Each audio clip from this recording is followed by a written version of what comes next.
Hello. Let me see. Let's start with some bell here.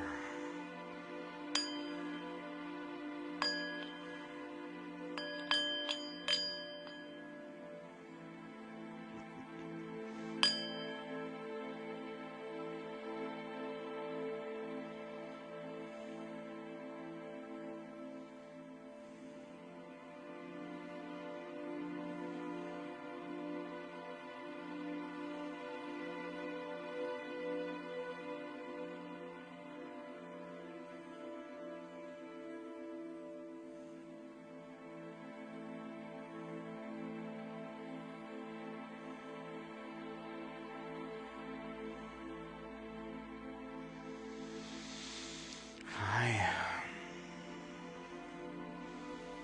Welcome to our Post-eclipses 11/11 group gathering. Nope, that's not right. Post-eclipses 11/11 gateway gathering. That's it. I'm the one that names them, and then I can never remember what they're called when we get started.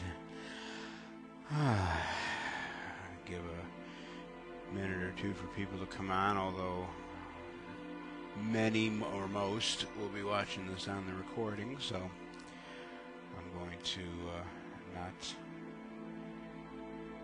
dilly-dally, I guess. I'll just go ahead and point out the really nice clear quartz stone I have in that hand, and seraphinite in my other hand. That's always reminds me of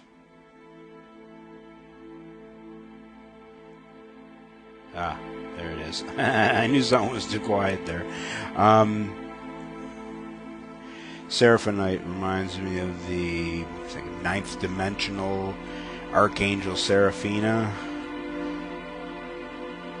and I'm hoping that didn't get too loud there. Somebody can tell me if it is.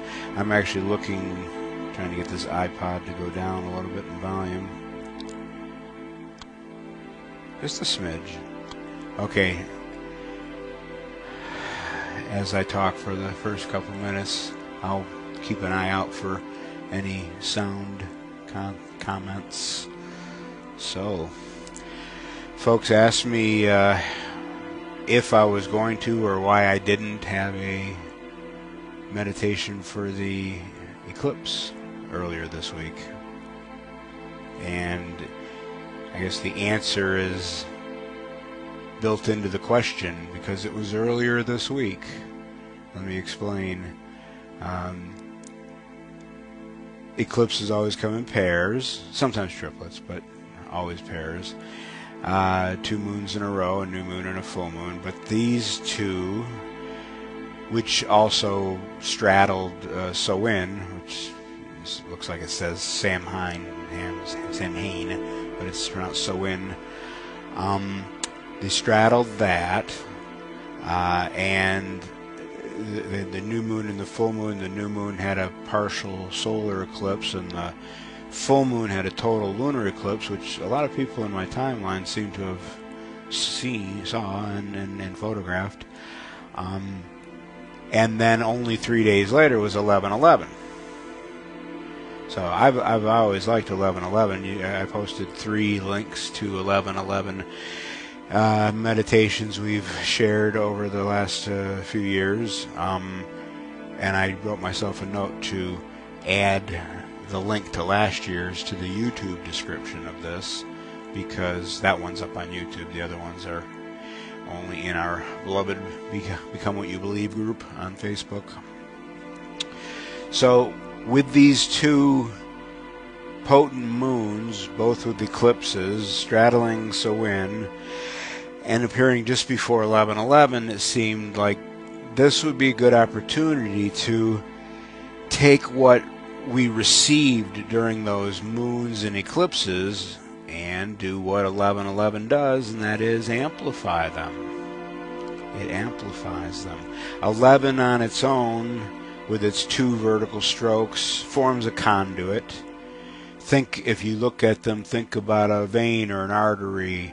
with blood flowing in between this. It's a conduit, a column. And then 1111 either doubles or amplifies the strength. I've also heard it can represent the divine feminine and divine masculine together. Okay, so with the importance of those two eclipses, and then 1111 to amplify it, we get the best of the last 3 weeks. When these celebrations come along, either a regular new or full moon, or ones with eclipses, or 1111, or so in, whether or not we're paying attention, we are getting the benefits from them. Now, as you can imagine, if you actually focus on them, laser pointed intention, you will get that much more. But even if you forgot it was an eclipse or a full moon or whatever, you benefited from it. And these are all cumulative. Everything we do in our sadhana, our spiritual path, is cumulative. It might be just a little increment, but it's going in the right direction. So with all these cumulative, and then these last few weeks, pretty intense, accumulate that, emphasize it, magnifying it today, we have a real opportunity for growth. These moons, they tend to, and especially with the eclipses, they tend to dredge up all kinds of feelings, whether or not we even realize we still had them. And I realized this morning, I did not realize this on the 8th, the full moon on Tuesday, the full moon total lunar eclipse. I did a meditation, of course. I did one from Melanie, a new one, Melanie Beckler, having to do with the full moon total lunar eclipse.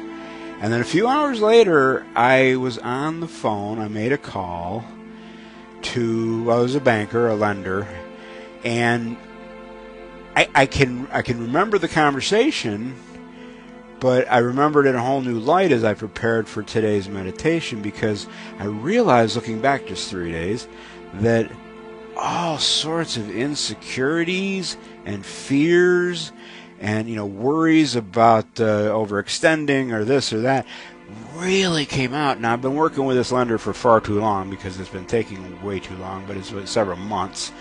So I was comfortable talking with her my real feelings, but they really poured out that day. And it was like almost 50 minutes we talked. And by the time we finished, I stuck with it. It wasn't just that I wallowed in the fears and the insecurities, whether alone or on the phone or not on the phone. We stuck with it. We just, nose to the grindstone in this conversation, and we made some changes. We made some changes that left me at the end of the conversation feeling like I was in a better position than I was in the beginning of the conversation. Some of those fears are like spending a certain amount of money at a certain time, and whether it's monthly or at closing. And we redid the numbers. We worked together. We redid the numbers. I'm paying a little higher interest rate, and I'm getting a lot better numbers than I wanted for getting in there. So I didn't realize until today that, oh my God, that was on the full moon after the eclipse, after a very heavy-duty meditation with Melanie. So sometimes we get that blessing, right? You can feel grateful that we actually realize something happened. And other times we don't even know, man. It could be you caught a head cold on the new moon partial solar eclipse or whatever, I mean, sometimes it's not even obvious. And even this one that seems so obvious wasn't obvious until today, 3 days later, when I was preparing this meditation for amplifying, magnifying everything that's gone before us in general, but definitely before us in the last 3 weeks. Okay.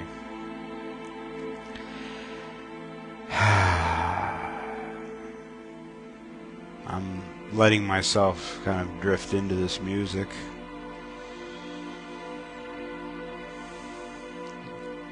Sometimes I'm sure it's hard to tell the difference between the music and the background of these meditations, but I assure you, in cycling through I think 6 or 7 different background tracks.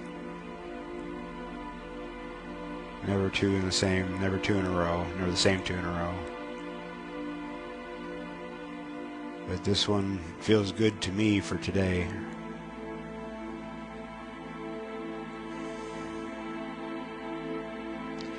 With this conduit that gets built by 11s, whether they're double 1s or double 11s, we are open to activation codes or ascension codes or freedom codes. Kind of depends if you're reading Meg Benedicte, Melanie Beckler, or Sandra Walters when you're preparing.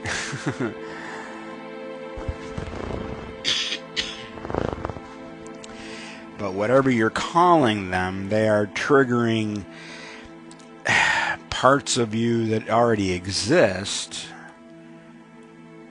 and are stored in your DNA, and you willingly, hopefully, you know, I guess if you're doing this meditation, you're willingly interested in having them lit up, having them come to the surface, you know, receiving that spark and growing with them, growing pains notwithstanding. This is not just to benefit you, although that's a perfectly good reason to do something, to do a meditation, to have a spiritual practice, but you're also affecting others around you. Some people watching this, I'm sure, are starseeds.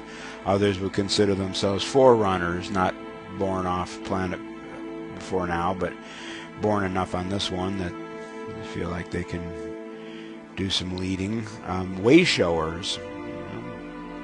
Way shower, you just living your life, and by doing that, you are acting as an example of what's true, what's deep, what's important, if you will. Not to sound too uppity, but you know, I think you get it, right? I think you get it. For us to have spent this time, whether it's live or later, to sit for this meditation, it's important to us. We can have fun. I furrowed my brow like it was very serious, but you know, definitely have fun. But it's important for our growth. Many of us are here, picked this lifetime to be here to really make some progress. Pick this time to be alive, to really make some progress, and whether consciously or not, affect the others around us. And that's the kind of thing that gets enhanced considerably on a day like this. Another one's 8/8, 11/11.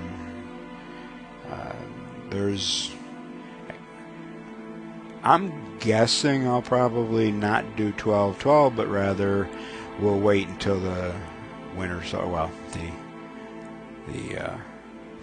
December solstice. I stopped myself because I see that we actually started at 11 o'clock to our friends in Brazil, and 11/11 has even already passed. So I'm going to wind down and let us listen to some music and enjoy each other's company and all the energies that are available to us, further enhanced by everybody attending this gathering live or later. It's all, the energy's all quantum, so you could be watching this on 11/11/2027 and you are, by doing that, contributing to my experience today on 11/11/22. Okay. Now while we're listening to music and not me, I'm going to recommend that you consider a mantra, certainly near and dear to my heart, Om Namah Shivaya. And that's Shiva right there on my shoulder. That's Shiva. So that's your Shivaya is easy to remember that, Shiva. Nama, N-A and M-A with an H at the end, Nama. Om Namah Shivaya. It translates to exalted one, the honoring the auspicious one, or you could be very literal and say you're honoring Lord Shiva. But I think the deeper, and it comes easily to us, understanding of that is that it's not somebody outside of your body that you are honoring, a deity or another person. You are incorporating the Shiva-hood, the Godhood, in yourself. So when you say Om Namah Shivaya, you are honoring the Godhood inside of you. I often recommend mantras as a way of dispersing thoughts, but this time, in addition to that, I really want to say, if you're going to say Om Namah Shivaya, it doesn't have to be non-stop, doesn't have to be a certain number of times. If you think of it, go ahead and say it, but when you do say it, I suggest you feel it. Bring it into your heart. Om Namah Shivaya. Okay. And just slowly let it circulate. Feel it in your head, in your heart, your pelvic area. Om Namah Shivaya. Play with it up and down if you want, all in one spot if you want. You play around with it. See how it feels best for you. And note that it'll always change. What's best for you will always change. Don't even bother thinking it's going to be the same even for a week. And that's a good lesson in and of itself, because you're becoming adaptable. You're quick on your feet, intuitive.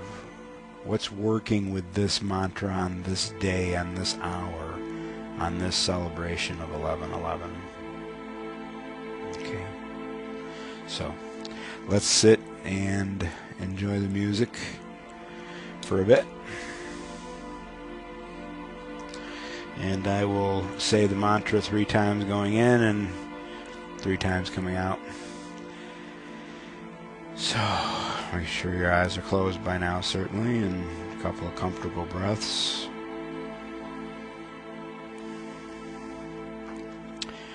And on the next breath in, exhaling, Om Namah Shivaya.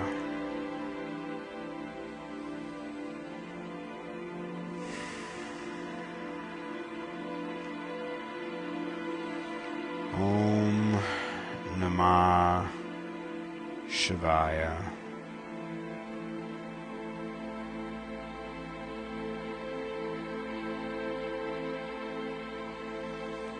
Om Namah Shivaya.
Namah Shivaya.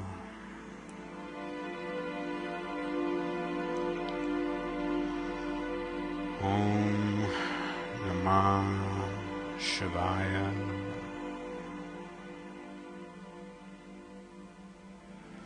Om Namah Shivaya. We honor the Godhood within each and every one of us.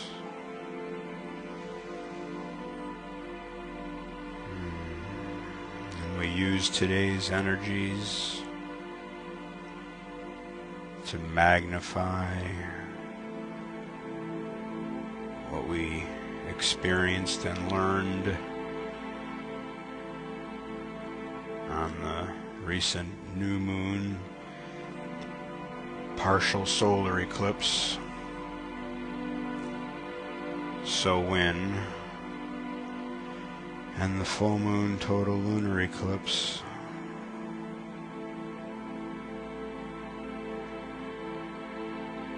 The energies we've shared will be stored for later use in the recording. Folks that came in late can hit play from the beginning as soon as I click on finish over in the Become What You Believe group. And then after I've had a bowl of cereal, I'll get it uploaded to YouTube, so you could listen to it there if you'd like, or hand the link out to friends that might be interested in the experience. Listen to it again whenever you want.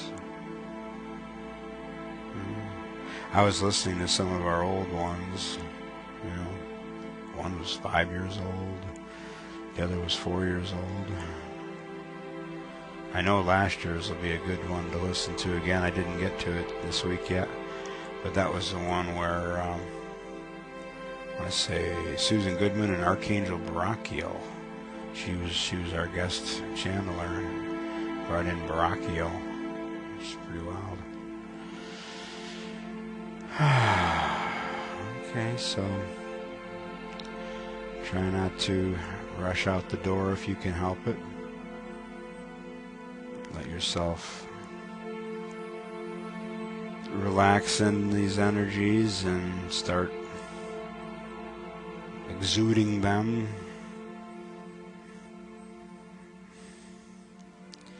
Let them ooze out of you. And anybody interested in experiencing them will naturally take what you offer, all subconsciously, mostly subconsciously. Okay, so thank you, and I will see y'all in the group or on YouTube. Take care.